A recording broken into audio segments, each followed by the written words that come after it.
Whoever obeys Allah subhanahu wa ta'ala and obeys His Messenger, they have indeed attained the greatest success.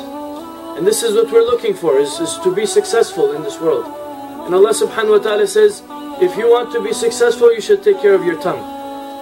One of the scholars said that the tongue is intimately connected with the heart.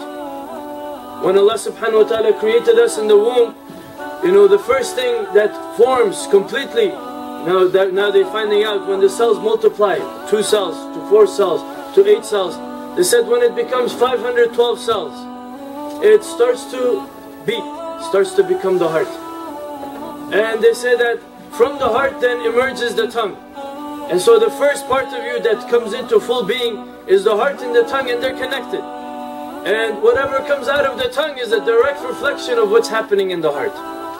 And so Luqman Hakim, the wise man, one time his master asked him, and he's mentioned in the Quran, there's an entire chapter about him, and he was taken into slavery.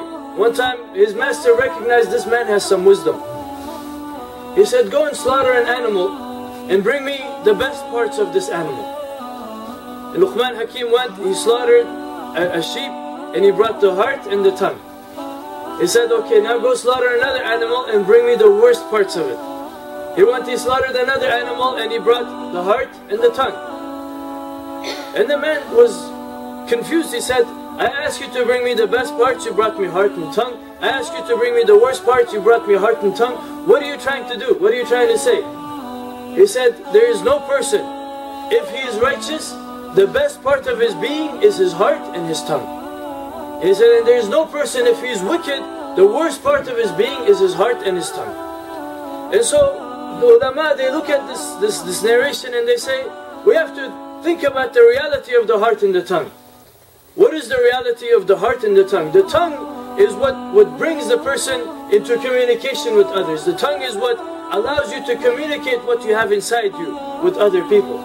The only reason you can understand what I'm thinking is because I'm speaking. And somehow, like Rumi said, that the tongue and the ears are married. So, I have the output and you have the input, and now speaking, and your mind is taking in what I'm thinking.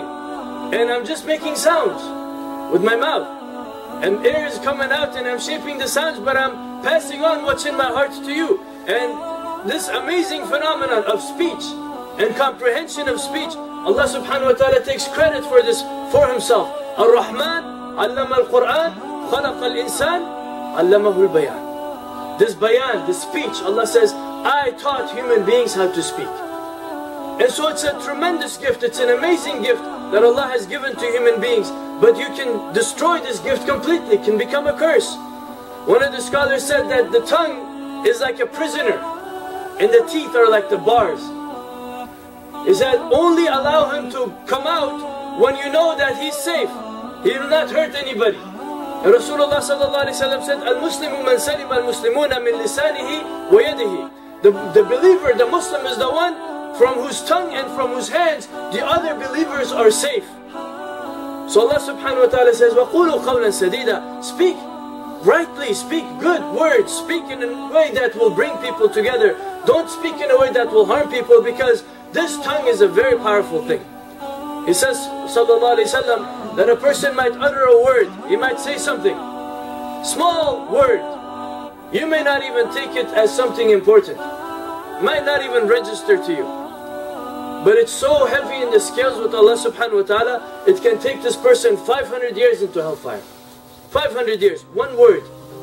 One time the Prophet sallallahu alaihi wasallam was asking Aisha radiallahu anha about her opinion, because he wanted to marry some woman, and Aisha radiallahu anha, she's jealous. She doesn't want Rasulullah sallallahu alaihi wasallam to take another wife. So she wanted to avert him sallallahu alaihi wasallam. So she said, Ya Rasulullah, I don't know anything bad about her. She can't lie. She knows she's a believing woman. She doesn't lie. She said, Ya Rasulullah, I don't know anything bad about her. I only know good things about her, except one thing. She's short. She's short. Rasulullah sallallahu alaihi wasallam said, Oh Aisha, you have said words. They are so bad. They are so filthy. If you were to wash these words with the entire ocean, the ocean would become filthy, but these words would not be purified.